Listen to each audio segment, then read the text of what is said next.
નમસ્કાર, હું નીતિકા. સ્વાગત છે તમારું મારી યુટ્યુબ ચેનલ પર. આજે હું એ વાત શેર કરવા જઈ રહી છું જે મારા માટે બહુ જ મહત્ત્વપૂર્ણ છે. ખાસ કરીને તમે જે લોકો હવે 40થી 60 વર્ષના છો અને ઘરના કામકાજ સાથે સાથે દુખાવાનો સામનો કરી રહ્યા છો, ખાસ કરીને ગળાનો, ગરદનનો અને શરીરના દુખાવાની સમસ્યા છે. હવે હું તમને તમારા યોગ, પ્રાણાયામ અને ધ્યાન દ્વારા સમસ્યાઓ કેવી રીતે દૂર કરી શકો છો તે સમજાવું છું.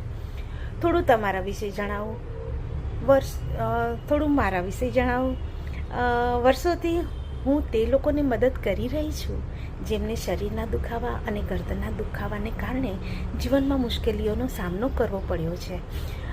મારે પણ મૂંઝવણનો સામનો કરવો પડ્યો હતો અને ગરદનના દુખાવાને ઓછું કરવા માટે માર્ગ શોધતી હતી. માર્ગ શોધતા મને યોગ અને પ્રાણાયામના અભ્યાસ પર ધ્યાન કેન્દ્રિત થયું.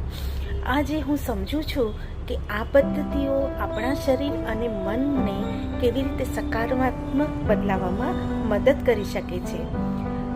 તમારા માટે હું ખાસ આ ચેનલ પર યોગ, પ્રાણાયામ અને ધ્યાનના અભ્યાસને શેર કરવા માગું છું અને કરવાની છું.